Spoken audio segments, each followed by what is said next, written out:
Hey guys, welcome back to my YouTube channel. मैं प्रवीण। मैं आपको 10th एनसीईआरटी मैथ्स को पढ़ा रहा हूँ, जिसमें हम आज 6 चैप्टर पे हैं, जिसका नाम है त्रिभुज, ट्रायंगल। इनके हम उदाहरण को पढ़ने वाले हैं।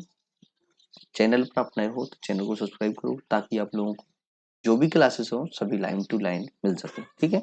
इसमें लिखा है, यदि कोई रेखा एक त्रिभुज एबीसी की भुजाओं ए बी और एसी को क्रमशः डी और ई पर प्रतिच्छेद करे। ठीक है। हाँ, ठीक है। इसके बाद प्रतिच्छेद करे तथा बी भुजा बीसी के समांतर हो तो सिद्ध कीजिए एडी अपॉन एई, एडी अपॉन एई और एडी अपॉन क्या है एबी और एई अपॉन क्या है एसी। हमें क्या प्रूव करना है? एडी अपॉन क्या है ए बी। अच्छा, ऐसे करना है। ठीक है। एई अपॉन क्या है ए सी, तो ऐसे करना है प्रूफ। ठीक है। तो इसके पहले जो हमने थेल्सफिल्म वगैरह पढ़ी है तो उनको मैं आशा करता हूँ कि आपने पढ़ी ली होंगी। अब हम उसी के हिसाब से में आगे बढ़ने वाले हैं। ठीक है। तो इसमें आप देखिए, सबसे पहले लिखा है कि A D upon D B. तो A D upon D B क्या हुआ? ए डी अपन क्या हुआ? D B. तो ये हमारा पाइथागोरस प्रमेय से हुआ। ए ई अपन क्या होता है? ई सी। तो ए ई अपन क्या होता है? ई सी। ठीक है। इनको उन्होंने क्या कर दिया कि यदि ये ऐसे हैं तो ऐसा भी तो हो सकता है कि D B upon D B D upon या डी बी अपॉन क्या होगा? A D. ऐसा भी हो सकता है। मतलब एक चीज को हम दो तरीके से लिख सकते हैं। जैसे मैं आपको बता दूं कि जैसे किसी ने लिखा 3/4, इसके बराबर में कितना हो गया? 3/4। यदि इसको हम पलट के लिखें तो 4/3 इसको भी कर सकते, 4/3 इसको भी कर सकते। तो रेशियो हमेशा ऐसे चलता है। इसका कॉन्सेप्ट आपको पता होना चाहिए। ठीक है। तो इसमें क्या था, हमने इसको दूसरे तरीके से लिखा, एक ये पहले तरीके से है। तो हमने इस दूसरे तरीके से इसको लिखा, मतलब कि डीबी अपन क्या हो गया? एडी। ये हो गया। ईसी अपन में क्या हो जाएगा? ए ई हो गया। दोनों पक्षों में एक को जोड़ा, एक को जोड़ा तो हमारा इसका आंसर क्या बना? डी बी प्लस क्या हो जाएगा? एडी अपन में क्या आ जाएगा? एडी आ जाएगा। तो इसके इक्वल में क्या हो गया? ई सी प्लस में क्या हो गया? ए ई। इसके अपन में क्या आ जाएगा? ए ई। ठीक है। इतना आपको हो गया समझ। तो डी बी, डी बी कितना है? ये है। और ए डी कितना है? ये है। इन सबको जोड़ेंगे तो टोटल कितना बढ़ जाएगा हमारा? ए बी बन जाएगा, टोटल ए बी। ये पूरा ए बी बन जाएगा। तो देखो यहाँ पर उन्होंने क्या लिख दिया? A B. अपन में क्या था? ए डी था, तो ए डी है। ऐसे ही क्या हुआ? ई सी है जो, ई सी में यदि हम ए ई को जोड़ेंगे तो पूरा ए सी बन जाएगा। तो पूरा ये क्या बन गया? ए सी बन गया। इस वाले को क्या लिख देंगे हम? ए सी लिख देंगे। ठीक है। फिर इसके बाद क्या होता है कि इनको उन्होंने, जैसे हम इसको ऐसे लिख सकते हैं तो इसको पलट के भी लिख सकते हैं हम कि नहीं? तो ए डी के अपन में क्या कर दिया? ए बी कर दिया। तो इसको पलट दिया, ये आ गया। इसको पलट दिया तो ये आ गया। बस यही तो प्रूफ करना था जो यहाँ पर लिखा है। इसकी प्रैक्टिस आप बार बार करना। इसको मैं क्लीन कर देता हूँ, आप सीधा इसका स्क्रीनशॉट लो, इसको बार बार करो, आपको खुद समझ आ जाएगा। क्योंकि ऐसा लगेगा कि वहीं के वहीं घूम रहे हैं। कुछ नहीं किया उन्होंने। सबसे पहले इनको अपॉन में लिखा। ठीक है। पहले अपॉन में लिखा, रेशियो बनाया, जैसे हम पाइथागोरस में उसमें लगाते थे, थेल्सफिल्म में बनाते थे। ठीक है। ये हो गया। इसको पलट के लिख दिया उन्होंने, एक जोड़ा, एक जोड़ने के बाद जो रिजल्ट आया वो इसके जैसे बनाना है। बस हमें कुछ भी करके बस इतना करना है और कुछ नहीं करना है। ठीक है। दूसरा उदाहरण है, इसको देखते हैं। इसमें लिखा है, एक क्या है? समलंब है। समलंब क्या होता है कि इसमें दो साइडें क्या होती हैं? समांतर होती हैं, छोटी बड़ी होती हैं। और फिर बाकी की साइड को क्या मिला दिया जाता है? वो समलंब होता है। ठीक है। जिसमें समलंब चतुर्भुज, ये चतुर्भुज की जैसा दिख रहा है तो समलंब चतुर्भुज है। ठीक। जिसमें ए बी डी सी के समांतर है। ये वाली लाइन है किसके समांतर? इसके समांतर। और बोला है कि असमांतर भुजाएं कौन कौन सी हैं? दो।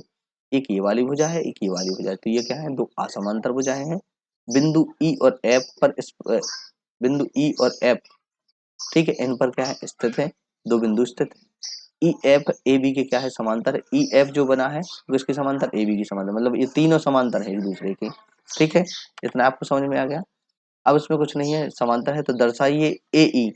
ए ई के अपन में क्या है? E D. ई डी ये बताओ। ठीक है। और बी एफ के अपन में क्या है? एफ सी। बी एफ के अपन में क्या है? F C. ये भी बताना है। ठीक है। तो इसमें आप बताओ, यदि हम इन दोनों लाइन को आगे तक बढ़ाएंगे तो ये त्रिभुज बन जाएगा। ये बन जाएगा कि नहीं बन जाएगा? तो आप खुद बताओ कि इसमें क्या ये अपन में नहीं हो सकते क्या ऐसे, जैसे हम चाहते हैं? ऐसा तो हमें खुद समझ में आ गया कि ऐसे हो सकते हैं, क्योंकि हमने थेल्सफिल्म को पढ़ा है। अब इसमें क्या लिखा है? ए और सी को मिलाइए। ए और सी को उन्होंने क्या कर दिया? मिला दिया। इसकी एक रचना कर दी। ठीक है। जो कि इस तरीके से आपके सामने ही है। ठीक है। इसमें क्या किया? A B D C. A B है जो, ए बी है, डी सी के क्या है, समांतर है, और ई एफ है तो वो भी क्या है, ए बी के समांतर है। ये बात हो जाती है। इसलिए ई एफ डी सी एक ही रेखा के समांतर दो परस्पर समांतर है होती है, मतलब कि ये क्या समांतर है। ठीक है, उस बात को हटाओ। अब इसके बाद हम आगे बढ़ते हैं, इसका कैलकुलेशन क्या है। इसमें दो त्रिभुज दिख रहे हैं, एक ये वाला त्रिभुज बन गया हमारा, ठीक है, ये वाला, ठीक है, इतना, ठीक है, ये वाला बन गया। अब इसमें क्या कर दिया हमने, वही हमने थेल्स प्रमेय को लगा दिया। ये है, हमने इसको ए ई के अपन में क्या होगा, डी ई, बस वही हुआ, ठीक है। ए जी के अपन में क्या होगा, जी सी, तो वही हुआ, समीकरण एक बन गया हमारा, ठीक है। बात करता हूँ, दूसरा त्रिभुज कौन सा दिख रहा है, तो दूसरा हमारा त्रिभुज कौन सा दिख रहा है, ये वाला दिख रहा है, देखो ये वाला दूसरा त्रिभुज ये वाला है। इसमें भी एक समांतर लाइन है, बस ये उल्टा है, बस देखो यदि हम इसको यहाँ पे बनाए तो ये है, इसमें कुछ नहीं, ये वाली लाइन है, बस इसको ऐसे लिख सकते हैं, जी पॉइंट ये हो गया। तो जी सी, देखो जी सी इसके अपन में क्या हुआ, ए जी, तो एक इसके अपन में ए जी हुआ। इसमें क्या लिखा, एफ सी के अपन में क्या है, बी एफ, तो एफ सी के अपन में क्या, बी एफ, सी एफ बोल दो चाहे एफ सी बोल दो, बात बराबर।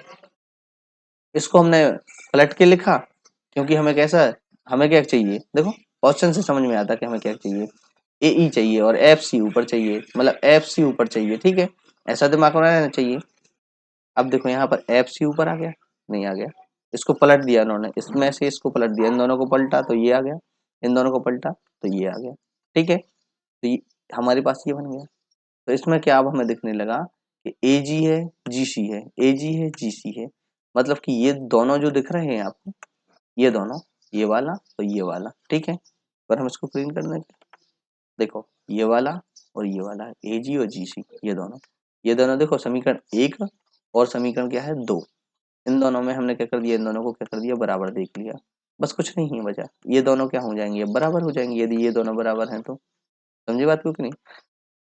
तो ए ई के अपन में ई डी लिख दिया, बी एफ के अपन में एफ सी लिख दिया, बस इतना तो काम ही था, कोई अलग से कठिन काम नहीं था, इतना उन्होंने सब कुछ लिखा दिमाग पकाने के लिए। आप इसको बार बार देखना, आपको कुछ समझ आ जाएगा, ठीक है। तो ये हमारे दो उदाहरण थे, तो ये हमारे कंप्लीट हो चुके हैं, कोई दिक्कत नहीं है।